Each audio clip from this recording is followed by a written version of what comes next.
lagi di video reaction saya hari ini guys. Oke, apa kabar semuanya? Semoga sehat selalu. Nah, kali ini saya mau tengok video pembahasan tentang ini ya. Gara-gara Presiden Jokowi, Indonesia jadi begini. Jadi Indonesia di era Presiden Jokowi ya, seperti apa perubahannya ini, oke? So, jangan lama lagi, mari sama-sama tengok video ini. Let's go. Kita menyadari bahwa belum semua rakyat Indonesia merasakan buah kemerdekaan. Kita menyadari bahwa manfaat pembangunan belum sepenuhnya merata di seluruh pelosok tanah air. Kita menyadari bahwa keadilan sosial bagi seluruh rakyat Indonesia belum sepenuhnya bisa kita wujudkan. Bayangkan sejak Indonesia merdeka sejak 73 tahun lalu, sampai dengan sekarang mereka baru mendapat penerangan. Jadi saya bersyukur, terima kasih kepada Menteri, Bapak Presiden. Terima kasih luar biasa dibangun lampu saya di kampung saya, di Ampas. Ketika Jokowi mengubah wajah murung daerah terluar Indonesia. Daerah terluar di Indonesia, oke.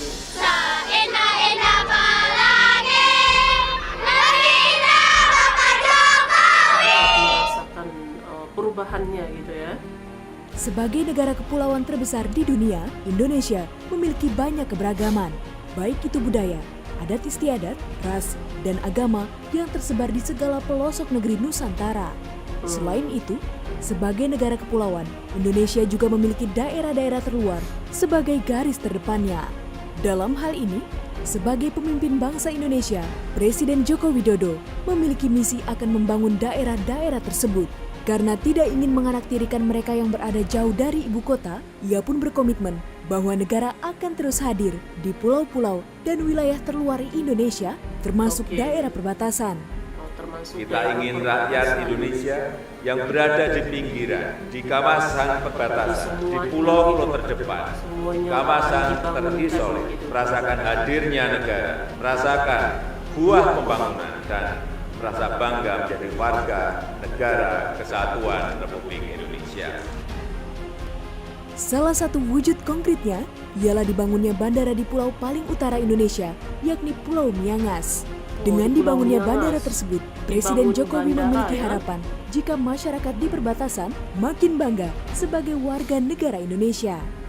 Selain itu, ia juga berpandangan kalau Pulau Miangas bukan lagi pulau kecil, tetapi wajah terdepan Indonesia yang strategis.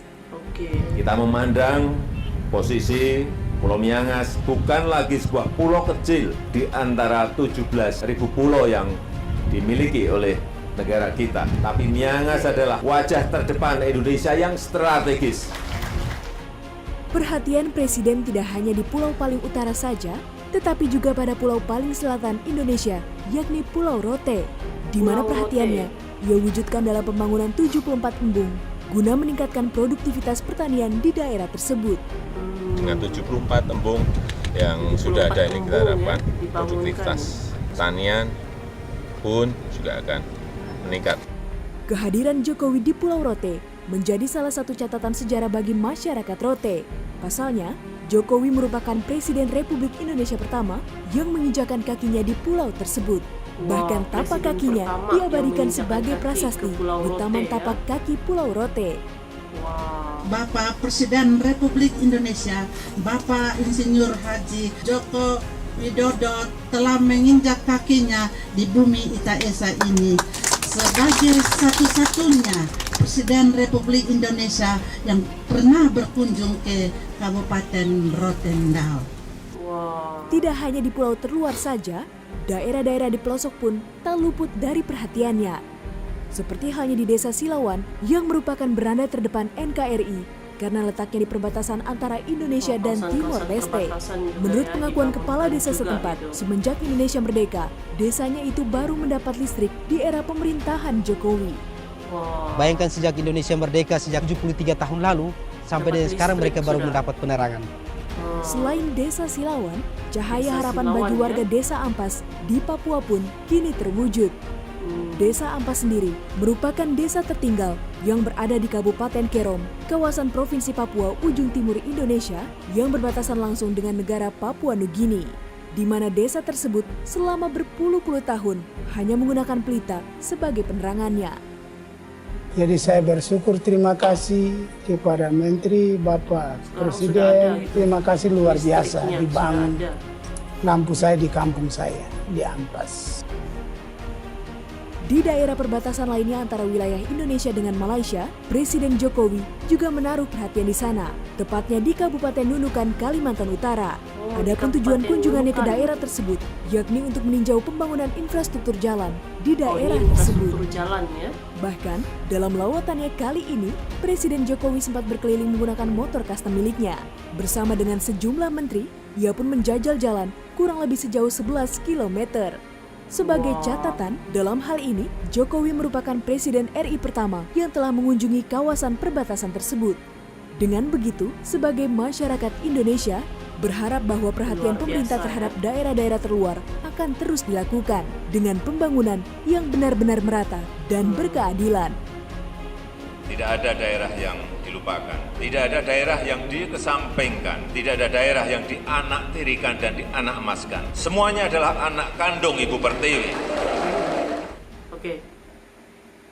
Oke guys, jadi itulah dia video pembahasannya ini.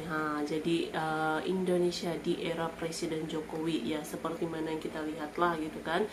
Sudah pasti untuk membangunkan gitu ya, bukan hanya pulau-pulau terluar, lepas itu kawasan-kawasan perbatasan gitu, tapi juga daerah-daerah terdalam juga mendapat pembangunan gitu ya. Dan seperti yang kita lihat lah, Indonesia memang banyak perubahannya, banyaknya pembangunan infrastruktur, jembatan-jembatan, lepas itu apalagi bandara-bandara, bendungan dan yang lain-lain gitu ya. Semakin banyak yang dibangunkan gitu. Sebab kita tahu kan kawasan Indonesia ini kan memang luas gitu ya. Jadi terima kasih banyak sebab kamu sudah menonton video ini. Jangan lupa macam biasa untuk support channel saya dengan subscribe, like video ini, dan jangan lupa untuk komen juga, oke?